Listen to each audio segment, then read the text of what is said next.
Saludos y bienvenidos. Hoy en nuestra video columna titulada La posverdad hablaremos sobre una problemática que está quejando a nuestros medios de comunicación. Según Franklin Cortejo Urbina en su libro Periodistas detrás de la verdad, enfoques de un periodismo de cambio, específicamente en el capítulo titulado La deslegitimación del periodismo, el fortalecimiento de la posverdad, se dice que los cambios sociales, políticos y económicos han fomentado a que se expanda la posverdad. Con ello, la deslegitimación de los medios de comunicación ha sido inminente, ya que la posverdad es el término que se le acuña a aquello que distorsiona la realidad con el fin de generar emociones y creencias con el objetivo de influir en la opinión pública y obviamente en las conductas sociales. Es decir, que la credibilidad del periodismo se ha visto al borde de la extinción. Es por eso que hoy hablaremos con nuestro invitado especial, Juan David Ortiz Franco. Juan David, ¿cómo está? Muy bien, gracias. Juan David, cuéntenos, ¿qué conoces acerca de la posverdad? Pues es un tema que se ha vuelto incluso cliché en la discusión periodística actual.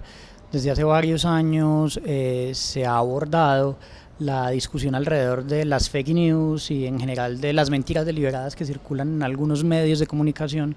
Cuando hablo de medios de comunicación me refiero a mecanismos de comunicación, no necesariamente a los medios como empresas periodísticas, y alrededor de eso pues ya hay teorizaciones y mucho debate y mucha discusión pensando en los retos que eso supone para el periodismo y en general para el ejercicio de las comunicaciones en todo el mundo.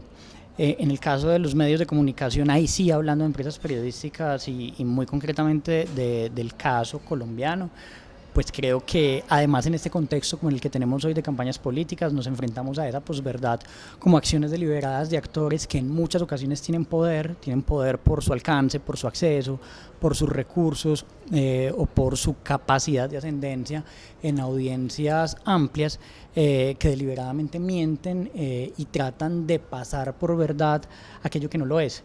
Juan David, durante su trayectoria como periodista, ¿se ha tenido que enfrentar a la posverdad? Y de ser así, ¿cuáles han sido las implicaciones? Es que yo creo que permanentemente los periodistas y mucho más los que abordamos asuntos públicos de debate como los asuntos políticos, mucho más en contextos electorales, nos enfrentamos a eso permanentemente porque somos los primeros llamados a ejercer un ejercicio riguroso y crítico de filtro con la información que circula, porque esa información que circula puede ser un recurso para desarrollar nuestra propia información, pero también puede ser una acción deliberada de alguien que trata de desviar la atención sobre hechos de actualidad de importancia para el público. ¿Cree que la revolución tecnológica represente una amenaza para el periodismo y la verdad? No, y yo creo que simplificar eso a pensar que como hay más tecnología entonces el periodismo está más amenazado es dejar de entender que esos mismos recursos tecnológicos hacen que tengamos hoy un mejor periodismo. Digamos que hay una nostalgia que es apenas natural, que apunta a que el periodismo de antes entonces acudía a, digamos, a las formas tradicionales, ¿cierto?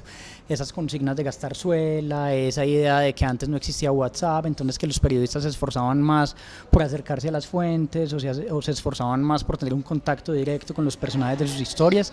Eso tiene algo de verdad, pero también es cierto que los recursos y la tecnología y por supuesto que la revolución que representó Internet también ha constituido un insumo fundamental para hacer un mejor periodismo. Yo creo que el criterio de los periodistas antes de Internet y el criterio de los periodistas de hoy debería ser el mismo: procedimientos de verificación, rigor en el acceso a la información, capacidad de diferenciar la información de la desinformación, y la tecnología pues aumenta riesgos pero también aumenta capacidades. Por último, ¿qué cambios e iniciativas considera que hacen falta para combatir la posverdad en el periodismo? Cada vez más medios dedicados a la verificación. En Estados Unidos, sobre todo en el periodismo anglosajón, existía el rol del verificador de datos hace muchos años, ha existido desde tal vez mediados de la década o desde mediados del siglo pasado. y ese rol de la verificación de datos no es usual en los medios de comunicación latinoamericanos, por ejemplo. Periodistas experimentados que retomaban las investigaciones o los trabajos periodísticos de sus colegas en las redacciones y se encargaban de verificar lo publicado o lo que iba a ser publicado antes de ser publicado. Ese rol en América Latina no ha existido y es un rol que se hace urgente hoy. Creo que en lo pequeño, que en los medios, además en los medios pequeños, resulta urgente la existencia de ese rol del verificador. Yo creo que ese sería un paso muy importante para combatir este fenómeno. Radio Ambulante lo hace, por ejemplo. Radio Ambulante, con sus episodios narrativos de cada 8 días con unas temporadas pausadas, tiene un ejercicio de verificación permanente. Cada capítulo está sometido a un ejercicio de verificación que garantiza calidad y rigor en lo que va a ser publicado, y creo que ese sería un muy buen recurso para combatir este fenómeno. Okay. ¿Alguna conclusión que quiera anexar? No Yo es más batalla. que una conclusión, lo que creo es que necesitamos recordarnos permanentemente que los actores por el hecho de tener poder, no son los dueños de la verdad. Y eso también en el contexto internacional lo puso de manifiesto el caso de Donald Trump en Estados Unidos. Donald Trump en Estados Unidos se dedicó sistemáticamente a mentir, y en tanto era el presidente de Estados Unidos, muchos medios de comunicación se dedicaron sistemáticamente a darle micrófono por el simple hecho de que era el presidente, y como presidente entonces tenía un lugar de preponderancia, y por tanto sus afirmaciones, aun cuando fueran deliberadamente falsas, podían difundirse sin ningún tipo de consideración. Entonces, que él saliera a afirmar que el cambio climático no existe, no era sometido en muchas ocasiones ni siquiera a discusión. Algunos medios en Estados Unidos empezaron a darse cuenta de eso y empezaron a decir: el presidente de Estados Unidos afirmó sin pruebas que... Y yo creo que ese es un cambio sustancial en la manera como nos acercamos a ese tipo de acciones, en que se miente de manera deliberada, y se miente de manera deliberada en función de la imposición de ideas que van en concordancia con ciertas ideologías. El lugar del periodismo ahí tiene que apuntar a eso, ¿cierto? El ejercicio de verificación también debe acercarse a esos actores con poder, y si eso no se nos olvida, con seguridad que consolidamos un mejor periodismo aún con todas esas amenazas actuales.